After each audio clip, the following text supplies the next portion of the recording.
On June 29, an organization named the Nagaland Transparency, Public Rights, Advocacy and Direct Action Organization, or Ntpradao, sent a circular all over social media claiming to attack the 60 legislators of the Nagaland Legislative Assembly, as well as burn down their official residences in Kohima with their 3,000 plus members from across the state. Now this threat has made the Dimapur police take cognizance, and an FIR was filed on July 13th. We have here the DCP Crime, Dimapur Police, Madam Kekali. Ma'am, thank you so much. And she will give us a little highlight on this particular case. Ma'am, can you please tell us how the police took cognizance of this after learning that such bold and big threatening letter was sent out? As you have said, on the 29th of June, the information, the signed statement was uploaded in the social media handles. So the Dimapur police, we started conducting preliminary inquiries, and on getting information that it's an organization which do not even have an office of their own, and it's an unauthorized organization.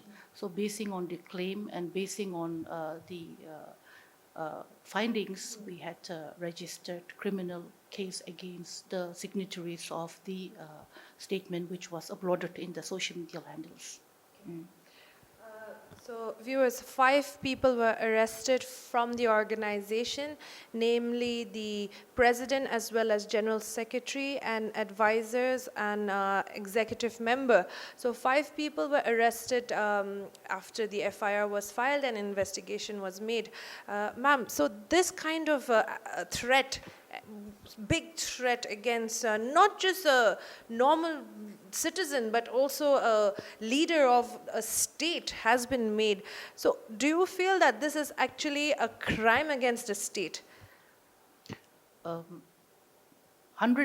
it's a crime against the state. And ma'am, what sections have they been booked under, if I might ask, and then how big of a crime have they committed? See, basically the statements which had gone viral on 3 major aspects. The first is criminal conspiracy to commit a crime. The crime here in question is burning down the official quarters of the 60 legislators. Number 2 is, secondly, their intentional insult with intent to provoke breach of peace. And the third point which got our attention that it needs to be registered is basically the statement conducing to public mischief, publishing and circulating such information. It is basically an offense against the state, and thereby it causes a break in public tranquility. So under section 120A, 120B, 121A, then 34 IPC, that is common intention by a group of them, and under section 504, 505, and 506 of the IPC, which I had explained earlier, we had booked them under those provision of law. Yeah. According to the circular, the organization is unregistered. Now, was this after investigation? How did you come to know? Can you just give us a little gist of how you came to know that it is an unregistered organization?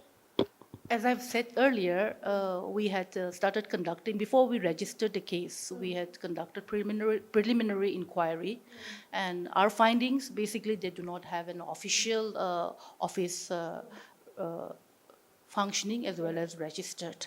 In this line, you know, itu amikan findings, the one thing which I just wanted to share with the general public. Amikan all of us, we have our mobile set with us. Some of us, we have our laptops, but basically the mobile set. Internet is there. So we should be very cautious what we write and what we upload. One is na nijo de pasai dia se. You basically get yourself entangled in the nijo de phasai dia hi koi divi, because when such informations are being uploaded, which you may be ignorant of, but it attracts you, your statement, your report attracts the radar of the law enforcing agencies to do what needs to be done, because it is our duty to secure the state and maintain law and order. So when any such situation or when such informations are being uploaded, causing confusion in the minds of the general public, it is our duty to get it rectified. Moreover, in this particular case, which I wanted, the reason why we had to register the case, at the end of the day, we are the department, we are the enforcement agencies where we provide security to the 60 legislatures. So when such statements are openly being declared, openly, boldly being signed by individuals and circulating it in the social media handles, we just cannot afford to sit back and see what goes on. So precautionary measures, we need to do what needed to be done. We're investigating on it. We shall not leave any stone unturned. Things will be carried out, and that's the maximum that I can disclose at the moment, since the investigation is still ongoing. Yeah. So the court will be handling the case right now? After we complete the investigation and after everything is proved, we will be forwarding the matter to the court. So at the end, it's the court that will make the decision. So viewers, that was the DCP crime, giving us a little gist on the Ntpradao organization, the organization that threatened the 60 legislators of the Nagaland Assembly and threatened to burn down their official houses. Viewers, we do not hear this happen often, and then if it does outside, we hear that stern action is taken place against these perpetrators, and as well as they have claimed that they have 3,000 members across the state. Now that could also be leading to mob mentality anywhere in the state if they get stirred up.